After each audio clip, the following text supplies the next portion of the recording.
So good morning friends, welcome to my channel Edward Wings and GK SSB finance account assistant का exam जो है आपको पता है 6 मार्च को जो है वो होना है, ओएमआर बेस पर होना है। और आज ही सुबह जो है इसके एडमिट कार्ड के लिए लिंक जो है वो भी प्रोवाइड कर दिए गए हैं। अनाउंसमेंट हो गई थी इस चैनल पर। बाकी आई होप आप सबने देख ही लिए होंगे। मैक्सिमम बच्चे ऐसे ही हैं जिनका विद इन उनके डिस्ट्रिक्ट के अंदर ही है एग्ज़ाम सेंटर, लेकिन कुछ बच्चे हैं जिनका exam centre out of district भी बना है। तो मेरी उनसे यही गुजारिश है कि देखिए, चांसेस बड़े कम रहते हैं क्योंकि आपको पता है सेंटर चेंज नहीं किया जा सकता, बट स्टिल आपके पास एक अपॉर्चुनिटी ज़रूर रहती है कि आप रिप्रेजेंटेशन जो है जेकेएसएसबी के ऑफिस में जाकर दे सकते हैं। जिसका भी सेंटर जो है आउट ऑफ डिस्ट्रिक्ट बना है, अगर वो अपने डिस्ट्रिक्ट में ही पेपर देना चाहता है तो आपको एक ऑफलाइन रिप्रेजेंटेशन जो है जेकेएसएसबी के ऑफिस में जाकर देनी पड़ेगी। देखिए, ऑनलाइन मत दीजिएगा। ऑनलाइन रिप्रेजेंटेशन दिन की हज़ारों रिप्रेजेंटेशन के पास जाती हैं, तो उसमें से पढ़ने का वक्त नहीं रहता। जब 8-10 दिन बाद वो आपकी रिप्रेजेंटेशन अगर पढ़ भी लेंगे तो तब तक शायद आपका पेपर जो है वो हो भी गया होगा। तो बेटर है कि रिप्रेजेंटेशन देनी है तो आप ऑफलाइन जाकर दे सकते हैं। वैसे भी आपको 2 मार्च तक अपनी क्वेरीज जो हैं वो सबमिट करवाने का वक्त आपको दिया गया है, तो वो आप ज़रूर देख सकते हैं। आज की वीडियो में हम देखेंगे कि क्या आपको आखिरी दिन जो बचे हों उसमें क्या क्या चीज़ें आपको करनी हैं जिससे आपका पेपर जो है और अच्छा हो सकता है। मेहनत आप लोगों ने की है, बाकी जो है आखिरी वक्त में आपको क्या क्या चीज़ें करनी हैं, किन किन चीज़ों का ध्यान रखना है, ये चीज़ जो है हम आज की वीडियो में डिस्कस करेंगे। तो लास्ट में टिप्स की वीडियो जो है वो स्टार्ट करते हैं स्लाइड्स के साथ। तो वीडियो स्टार्ट करते हैं उसी कोट के साथ जो कि हमने कल केएस के लिए भी डाली थी वीडियो, उसके ऊपर भी मैंने सेम कोट आपको दिया था। और इसमें सेम चीज़ विराट कोहली के द्वारा जो है 2 चीज़ें बताई गई हैं जो कि सक्सेस के लिए बहुत ज़रूरी हैं। वो है आपका self believe and hard work. तो हार्ड वर्क तो आप लोगों ने किया है, अब जो है एग्ज़ाम के वक्त जो है खासकर ये आखिरी दिन जो है इसमें अपने आप पर भरोसा ज़रूर रखिएगा। काफ़ी मोड़ ऐसे आएंगे जब आपको लगेगा कि आपने सब कुछ पढ़ा भी होगा तब भी आपको कुछ लगेगा कि यार कुछ नहीं, मैं कर नहीं सकता कुछ, या कोई आप लोगों को डिस्करेज करने की बात करेगा। तो ऐसे बड़े फेस आएंगे, लेकिन अपने आप पर जो है भरोसा वो बनाए रखिएगा जब तक आपका एग्ज़ाम जो है वो पूरा नहीं हो जाता। बाकी डर जो है वो भी आपको लगेगा, खासकर जिन्होंने ज़्यादा मेहनत की रखी होती है उनको ज़्यादा डर जो है इस टाइम में लगता है कि कहीं कुछ ऐसा ना हो जाए, एग्ज़ाम कैसा आएगा, कहीं मेरे नेगेटिव मार्क्स ना आ जाएं, 1-2 नंबर से मैं रह गया तो क्या होगा, ये होगा। काफ़ी तरह के ख्याल जो हैं आपके दिल में आएंगे, तो उस ख्यालों पर जो है आपको काबू रखना है, क्योंकि रिचर्ड ब्रैंसन का कहना है कि if your dream doesn't scare you, they are too small. कि इनका कहना है कि अगर आपके सपने ऐसे हैं जिससे आपको डर ना लगे तो इसका मतलब आपके सपने बहुत छोटे हैं। यानी अगर आपको डर लग रहा है, इट मीन्स कि आप बहुत बड़ा ड्रीम जो है वो कर रहे हैं और आप उसको हासिल भी कर सकते हैं। डर लगता है, डर की पहचान ही यही है कि आपका ड्रीम बहुत ज़्यादा बड़ा है जिसको आपको अचीव करना है, और अचीव करने के लिए आपको अपने फियर के ऊपर जो है वो कंट्रोल करना पड़ेगा। ये आपके अंदर ही है, ये आपके ऊपर ही डिपेंड है। नेगेटिव लोगों से दूर रहिए, जो भी आपको डिमोटिवेटेड करने वाले इंसान हैं इन दिनों में उनसे दूर ही रहिए। पॉजिटिव लोगों की तरफ जाइए जो आपको पता है कि आपको मोटिवेट कर सकते हैं, उन लोगों से बात कीजिए और अपने आप पर भरोसा रखिए, क्योंकि आपने तैयारी की है तो आपको अपने आप पर भरोसा ज़रूर रखना पड़ेगा। ठीक है, बिल्कुल ये नहीं सोचना है कि मुझे नहीं आता, मेरा नहीं होगा। हमेशा यही सोच रखकर चाहिए कि मैंने पढ़ा है, मेरा होगा, मेरा नहीं होगा तो किसी का नहीं होगा, और अगर सबका होगा तो मेरा भी होगा। ये चीज़ जो है आपको दिल में रखनी है। बाकी success is a slow process and quitting doesn't speed it up. ठीक है, सक्सेस जो है वो बहुत स्लो प्रोसेस है। आपने देखा होगा कि आपने इससे पहले भी शायद काफ़ी एग्ज़ाम दिए होंगे, शायद ऐसा हुआ होगा कि आपको अभी तक कामयाबी नहीं मिली हो, लेकिन इसका मतलब ये नहीं है कि आप क्विट कर दो, क्योंकि क्विट करके आपकी सक्सेस जो है वो आपके पास जल्दी से नहीं आ जाती है। तो क्विट कभी नहीं करना है। जो बुरी चीज़ें हुई हैं उनको भूल जाइए, जो अच्छी चीज़ें आ सकती हैं आपके फ्यूचर में आपकी मेहनत की बदौलत, उन चीज़ों को सोचिए और उन चीज़ों को हासिल करने के लिए अपनी तरफ से बेस्ट दीजिए। बाकी कहते हैं कि अगर कुछ समझ ना आए तो ऊपर वाले के हाथ में छोड़ देना चाहिए, तो अपनी तरफ से आप बेस्ट दीजिए। बाकी जो है भगवान करेगा, अल्लाह करेगा, जो जिसको भी आप मानते हैं आप उस पर यकीन रखिए। ठीक है, बाकी लोगों को देखने में तो आसानी लगती है, जो आप मेहनत कर रहे हैं आप ही जानते हैं कि पिछले 1 साल से 1.5 साल से मैं देखता हूँ लोग मेहनत कर रहे हैं, और कुछ लोग आपको देखकर ज़रूर कहते होंगे कि ये मेहनत नहीं कर रहा है, क्योंकि आप जब भी उनके सामने जाते हैं आप कंफर्टेबल जोन में जाते होंगे, लेकिन आपको ही पता है कि आपने पिछले 1 साल 1.5 साल में कितनी मेहनत की है।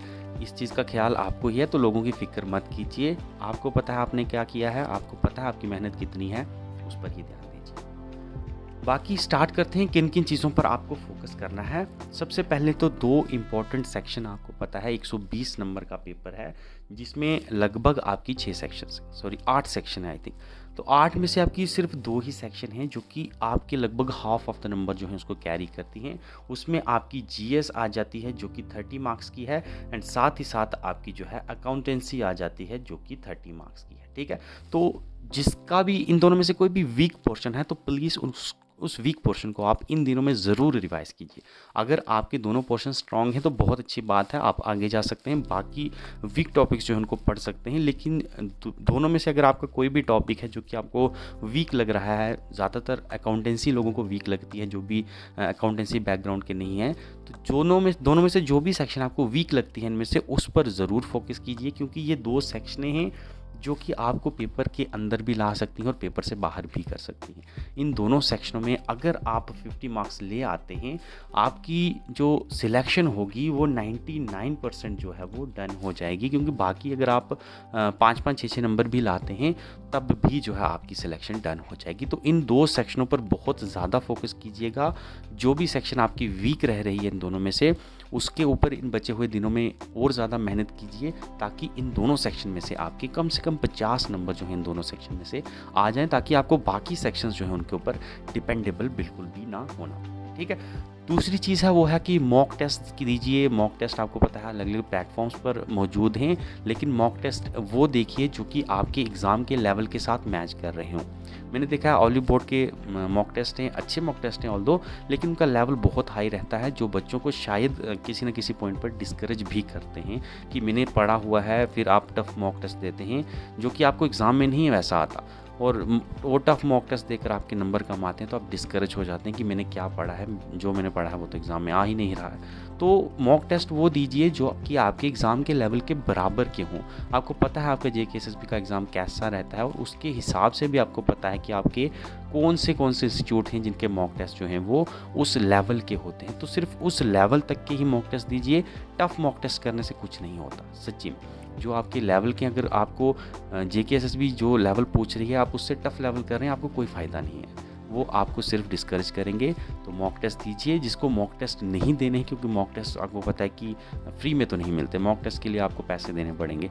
तो जो मॉक टेस्ट नहीं दे सकते, पैसे देकर जो है मॉक टेस्ट नहीं दे सकते, तो उनसे सिंपल है कि आप जो है गूगल पर जाइए, हर टॉपिक के MCQs लिखिए, आपको हज़ारों MCQs मिल जाएंगे। तो हज़ारों, चलिए छोड़िए, 1000 नहीं करने, लेकिन हर टॉपिक के आपको 50 से 100 MCQs जो हैं वो करने हैं। और ख़ासकर जैसा कि मैंने बताया, जो 2 इम्पॉर्टेंट सेक्शन हैं उनके जितने भी टॉपिक्स हैं उसके जितने ज़्यादा MCQs जो हो सकें वो कीजिए। ठीक है, तो पैसे हैं तो मॉक टेस्ट दीजिए, पैसे नहीं हैं तो आप MCQs गूगल से जाकर डायरेक्ट सर्च कीजिए, आपको हर टॉपिक के MCQs मिल जाएंगे। और MCQs में क्या रहता है, जो आपने थ्योरी में चीज़ें पढ़ी हैं उसके अलावा आपको कुछ एडिशनल इन्फॉर्मेशन जो है वो भी उसमें मिल जाती है। तो ज़रूर जो है इन दोनों पर आप गौर कीजिए इन आखिरी के दिनों में। ठीक है, उसके बाद करंट अफेयर जो है उसको भी लाइटली मत लीजिएगा। काफ़ी बच्चे मैं देखता हूँ बोलते हैं कि 5 नंबर के आएंगे, छोड़ देते हैं, लेकिन वो 5 नंबर जो हैं वो आपके बहुत ज़्यादा मायने रखते हैं। 5 नंबर आपको 50,000 बच्चों से भी ऊपर ला सकते हैं,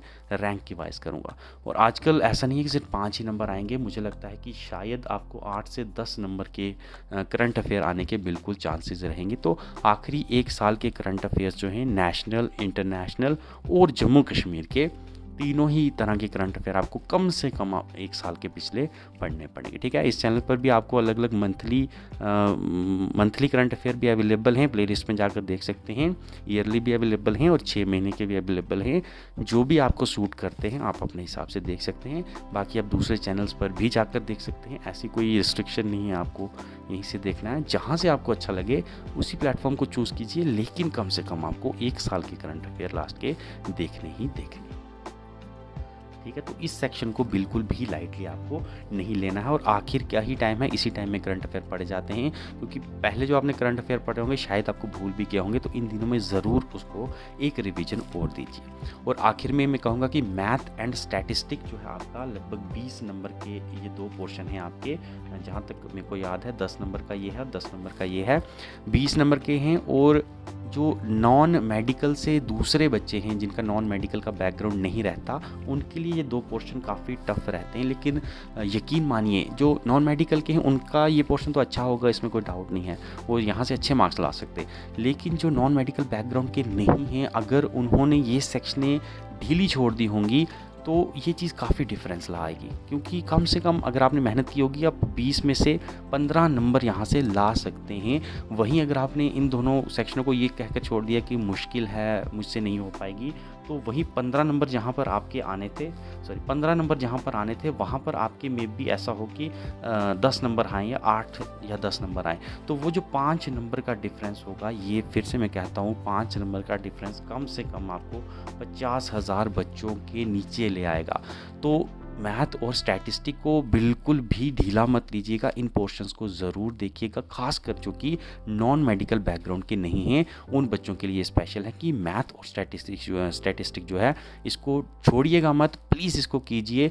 जितने भी टॉपिक हैं जितना समझ आ सकता है कोशिश कीजिए सारे टॉपिक समझ आएँ तो बहुत ज़्यादा अच्छा है, लेकिन जितने टॉपिक आपको समझ आ रहे हैं ज़रूर कीजिए, इसको बिना छोड़े जो है मत जाइए। मैंने देखा काफ़ी बच्चे हैं जो कहते हैं मैथ नहीं समझ आ रहा। देखिए ऐसा नहीं है, जो कुछ भी लाइफ में ऐसी चीज़ नहीं है जो आपको समझ नहीं आएगी। बात होती है वो है दिलचस्पी की। अगर आप दिलचस्पी मैथ में दिखाएंगे आप मैथ में भी एक्सपर्ट बन सकते हैं, क्योंकि जो नॉन मेडिकल के स्टूडेंट हैं वो भी आपकी तरह ही इंसान हैं। वो कोई ऊपर से फरिश्ते बनकर तो गिरे है नहीं कि उनको मैथ आता है तो आपको नहीं आता, या आपको साइंसेज आती हैं तो उनको नहीं आती। हर किसी को कुछ भी आ सकता है, डिपेंडिंग अपॉन आपको इंटरेस्ट दिखाना पड़ता है, आपको वहाँ पर दिलचस्पी लेनी पड़ती है। तो दिलचस्पी से अगर आप मैथ के अगर 8 या 10 टॉपिक हैं वो देखेंगे तो ज़रूर आपको जो है वो हर टॉपिक समझ आएगा। एटलीस्ट 50% प्लस जो है आपको मैथ और स्टैटिस्टिक भी आना चाहिए, तब जाकर आप एक अच्छी परफॉर्मेंस दे सकते हैं और आपका जो है स्कोर वो ओवरऑल अच्छा बन सकता है। और बाकी पढ़ना क्या है ये तो चीज़ें चलिए साइड में, ये तो मैंने आपको बता दी। अब 2 चीज़ें और जो आपको करनी है वो है आपको कि एग्ज़ाम अटैम्प्ट करते टाइम 2 चीज़ों का ध्यान रखना है। नेगेटिव मार्किंग जो है आपको नहीं लेनी है। देखिए जो सीरियस कैंडिडेट हैं वो कभी नेगेटिव मार्किंग नहीं करते। नेगेटिव मार्किंग हमेशा वही करता है जिसको सीरियसनेस जो है उसका अंदाज़ा नहीं होता, जो कि रिस्क ले लेता है। लेकिन देखिए चैम्पियन नहीं बनना है, वो फिल्मों वाला सीन नहीं करना है कि सक्सेस के लिए रिस्क लेना पड़ेगा। यहाँ पर रिस्क लोगे तो आपको नुकसान देगा। तो आपको जिस क्वेश्चन पर 50% से लेस डाउट है, यानी 50% या उससे ज़्यादा का भरोसा है कि हाँ इतना ठीक है, 51% 60%, आप उसको ज़रूर अटेम्प्ट कीजिए। लेकिन जिसमें आपको लग रहा है 30-40% आपको चांस लग रहा है, श्योरिटी है कि ये क्वेश्चन 30 या 40% मुझे पता है ठीक है, उस क्वेश्चन को बिल्कुल भी अटैम्प्ट मत कीजिए, उसको छोड़ दीजिए। तो नेगेटिव मार्किंग नहीं लानी है।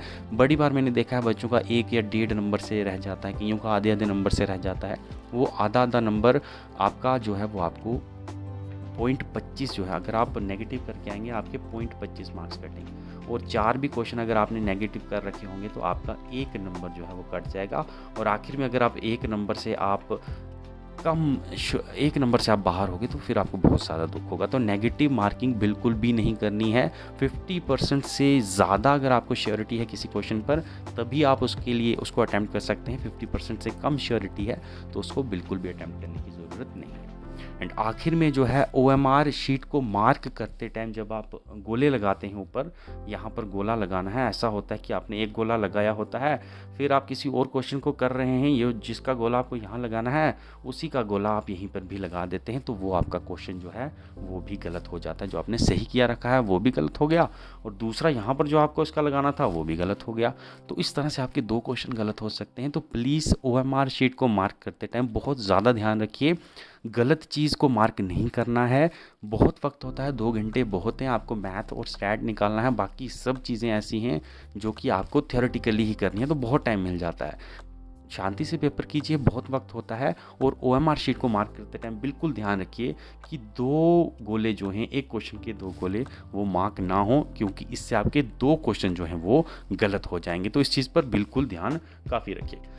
बाकी गलती से अगर किसी के हो भी जाते हैं तो एक वीडियो मैंने बनाई है जिसमें मैंने आपको बताया कि अगर आपके 2 गोले लग जाएँ तो आपको वहाँ पर क्या करना पड़ेगा। उस वीडियो का लिंक जो है वो डिस्क्रिप्शन बॉक्स में डाल दूँगा, उसको भी देख लीजिएगा। लेकिन वैसी नौबत नहीं आए तो बहुत ज़्यादा अच्छा है, पहले ही आपको अलर्ट रहना पड़ेगा। लेकिन अगर फिर भी गलती हो जाती है तो उस वीडियो को ज़रूर देख लीजिएगा कि आपको क्या करना है उन 2 गोलों वाले क्वेश्चन से, वो चीज़ आप वहाँ पर अप्लाई कर सकते हैं। लेकिन फिर मैं कहूँगा कि श्योरिटी यही रखिए कि बहुत ध्यान रखिए 2 गोले जो हैं वो मार्क ना हो पाएँ, क्योंकि ये 2 चीज़ें जो है ना नेगेटिव वाली और ये OMR शीट को मार्क करने वाली, इन चीज़ों का अगर आप बहुत ज़्यादा एक्यूरेसी से करेंगे तो आपके कम से कम 4 या 5 मार्क्स होंगे जो प्लस हो जाएंगे। और अगर इन 2 चीज़ों पे कहीं भी आपने 2 क्वेश्चन नेगेटिव कर दिए या 2 क्वेश्चन आपने OMR में गलत कर दिए तो आपके 4-5 नंबर कम भी हो सकते हैं। ठीक है, तो इन सब चीज़ों पर ध्यान रखिएगा। लास्ट में जो है पॉजिटिव रहिए, बिल्कुल भी नेगेटिविटी दिल में नहीं लानी है।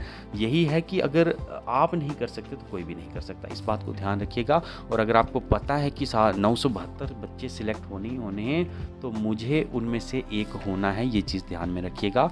972 सिलेक्ट होंगे ना, ऐसा नहीं है कि कोई सिलेक्ट नहीं होगा। तो अगर वो हो सकते हैं तो उन 972 में आपको भी उसके बीच ही होना है, ये चीज़ आपको दिल में रखनी है। ठीक है, नेगेटिविटी दिल में नहीं लानी है, पॉजिटिविटी के साथ जाइए। मेहनत की है आपने तो डरने की कोई बात नहीं है। ठीक है, तो आज की वीडियो में इतना ही। आई होप आप लोगों को कुछ मोटिवेशन ज़रूर मिली होगी। बाकी आप सबको मेरी तरफ से ऑल द बेस्ट 6 मार्च के लिए। और 6 मार्च को जो है वो धूम मचा कर आइए।